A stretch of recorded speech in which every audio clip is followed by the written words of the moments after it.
Inspector గారు గంట నుంచి 2 గ్రూపుల వాళ్ళు మమ్మల్ని చంపేయడానికి చేస్తున్నారండి. మీరు కాపాడాలి సార్. ఏమిటా మీ గొడవ? ప్రేమ. అది నా కథే, చెప్పు. మా పెళ్లి జరగకుండా 2 గ్రూపుల వాళ్ళు అడ్డుపడుతున్నారు సార్. నువ్వెక్కడ మనిషి అయ్యా బాబు? మీ గొడవ ఏంటో చెప్పమంటే నా కథ చెప్తావేంటి? అబ్బా మీ కథే మా కథ సార్. అలాగా? కానిస్టేబుల్స్ వీళ్ళ 2 గ్రూపుల్ని మూసేయండి. Okay sir. సార్ మీ స్టోరీ స్క్రీన్ ప్లే డైలాగ్ ఏమిటి సార్? నేను నీలాగే నా లవర్ని తీసుకుని పారిపోతుంటే నన్ను 2 గ్రూపులు తరుముకుంటూ వచ్చాయి. అప్పుడు నేను ధైర్యం చేసి గుళ్ళో దూరిపోయి దభీమని తలుపేసేసుకున్నా. ఆ చీకట్లో పోదారి మమ్మల్ని చూసి అదిరిపడ్డాడు. చీకటి కదా, మిమ్మల్ని చూసి దడుచుకుంటాడు. నో, ఆయన దడుచుకున్నది నన్ను చూసి కాదు, నా లవర్ని చూసి. ఆ అమ్మాయి అంత భయంకరంగా ఉంటుందా? నేను లేవ తీసుకొచ్చింది ఆయన కూతుర్ని. అయ్యయ్యో. నన్ను తరువుకొచ్చిన 2 గ్రూపుల్లోనూ ఒకటి మా నాన్న గ్రూపు, ఒకటి మా అమ్మ బ్యాచ్. తన బంధువుల్లో పిల్లనే చేయాలని మా నాన్న, తన బంధువుల్లో పిల్లనే చేయాలని మా అమ్మ. నేను వీళ్ళిద్దరినీ కాదని పూజారి గారి అమ్మాయితో లేచిపోయా. ప్రేమించిన అమ్మాయిని పెళ్లి చేసుకోవడం తప్పే లేదు సార్. కాకపోతే ఆ అమ్మాయి మెడలో తాళి ఎలా కట్టారు అని. మామూలుగానే చేత్తో. నేను అడిగేది అక్కడి నుంచి ఎలా పారిపోయారు అని. నేరుగా స్టేషన్కి వెళ్ళాను. స్టేషన్కి వెళ్ళి ఏ రైలు ఎక్కారు? నేను వెళ్ళింది రైల్వే స్టేషన్ కాదయ్యా, పోలీస్ స్టేషన్ కి. అక్కడ ఓ ఇన్స్పెక్టర్ గారి ఆధ్వర్యంలో చాలా ఘనంగా జరిగిపోయింది మా పెళ్లి, బాజాలు మంత్రాలు లేకుండా. సార్ మీరు సబ్ ఇన్స్పెక్టర్, మేము పారిపోయి వచ్చిన వాళ్ళం. మీ చేతుల మీదుగా మా పెళ్లి జరిపించండి సార్. మేమిద్దరం భార్యాభర్తలుగా బయటకు వెళ్తేనే మా ప్రాణాలకు గ్యారంటీ. మీరు ఈ పెళ్లి జరిపించారంటే మీరు చచ్చిపోయేదాకా మీ మేలు మర్చిపోలేదు సార్. ఓకే, అలాగే నేనే చేస్తాను. ఇదిగో పసుపు కొమ్ము. ఇదేమిటి సార్ రెడీమేడ్ గా పెట్టుకున్నారు? ఈ మధ్య పేపర్లలో దొరకల్లా, గొళ్ళలో కంటే పోలీస్ స్టేషన్లోనే పెళ్లిళ్ళు ఎక్కువ జరుగుతున్నాయని. కట్టే.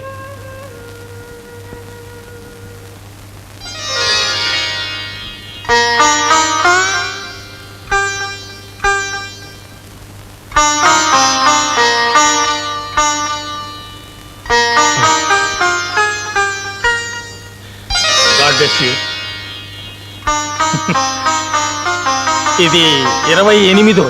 ఈ నెంబర్ ఏమిటి సార్? నా సర్వీసులో చేసిన పెళ్లి. ఓహో.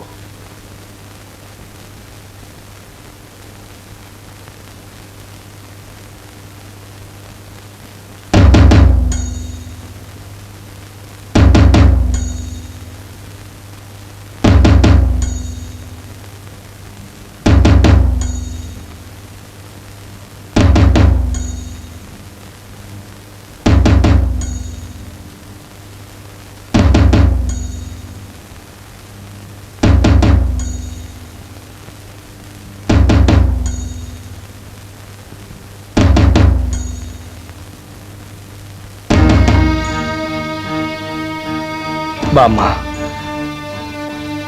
నీ ప్రాణాలని నా మీద పెట్టుకున్నావు. నాకు తెలుసు, నా కాల్లో ములుగుచ్చుకుంటే నీ కంట్లో గుచ్చుకున్నంతగా విలవిల్లాడిపోతావు. నాకు అది తెలుసు.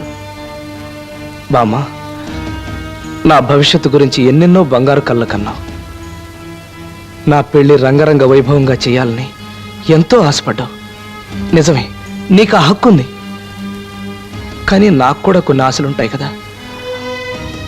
ఈ అమ్మాయి సీత అనాథ, నా అనే వాళ్ళెవరూ లేరు. నేను సీత బ్రతుక్కు తోడవుతానని నీతో చెప్పాలని ఎన్నోసార్లు ప్రయత్నం చేశాను. కానీ నీ హుందాతనం, నీ పెద్దరికం నా నోటికి తాళాలు వేశాయి. ఈలోగా హడావిడిగా మా పెళ్లికి ఏర్పాట్లు చేశావు. నేనేం చేయాలో నాకు తెలియలేదు. బామ్మ, నేను తన్నే పెళ్లి చేసుకుంటానని నీ మీద ప్రమాణం చేసి మాటిచ్చాను. అందుకే ఆ మాట తప్పలేకపోయాను. మాట్లాడవేం బామ్మ, మాట్లాడు బామ్మ. మా మీద నీకు ఇంకా కోపం తగ్గకపోతే నీ ఇష్టం వచ్చేట్టు మమ్మల్ని తిట్టు కొట్టు. మా మీద నీకు అధికారం ఉంది.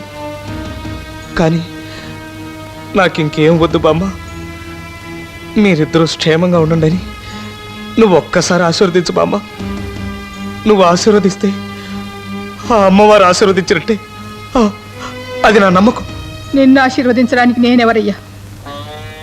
ఈ రాజ్యలక్ష్మి మాట అంటే ఈ ఊళ్ళో అందరికీ ఉన్న నమ్మకం, గౌరవం అంతా ఒక్క క్షణంలో పాతాళంలోకి పాతి పెట్టేశావి. నిన్నేమన్నయ్యా? ఈ ఊరు జనం చేసే అవమానానికి సిగ్గుతో చచ్చిపోయానని చూడటానికి వచ్చావా? లేదయ్యా, నేను ఇంకా చావలేదు. మొండి ప్రాణాన్ని కదా. ఆ దేవుడు ఇంకా నన్ను బ్రతికించి ఉంచాడు. బామ్మ, నేను నీ మనవణ్ణి. నన్ను క్షమించు బామ్మ. నిన్ను క్షమించే హక్కు నాకెక్కడుందయ్యా? ఇక నాకే అనుబంధాలు అభిమానాలు లేవు. నిన్నటిదాకా నా మనవడు అని చెప్పుకునేవాడు ఒకడు ఉండేవాడు. ఈనాడు వాడు పరాయి వాడైపోయాడు. నాకెవరు వద్దు. ఎవరేం చేయాలనుకున్నారో అట్టా చెయ్యొచ్చు, ఎవరెట్టా పోవాలనుకున్నారో అట్టా పోవచ్చు. నేను ఎవరికి అడ్డుపడను, ఎవరికి అడ్డు చెప్పను.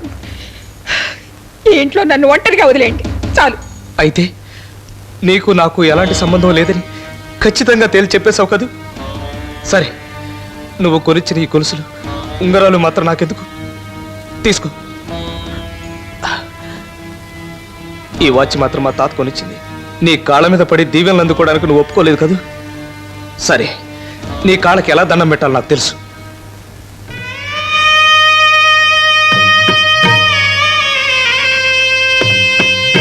నీ పాదాలకు కాకపోయినా నీ పాదరక్షలకు దండం పెట్టుకుంటా బామ్మ.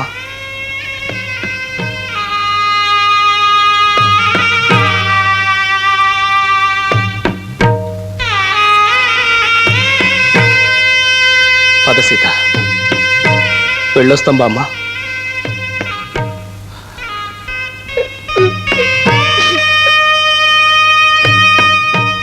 బామ్మ, ఈ ఇల్లు వదిలి నేను వెళ్ళినా నా మనసు వదిలి నువ్వు ఎక్కడికి వెళ్ళలేవు.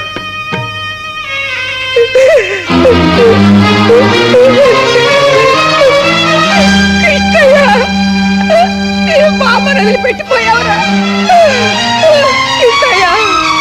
నేను ఒంటరిగా ఎట్టా ఉండేదిరా నిన్ను వదిలిపెట్టి?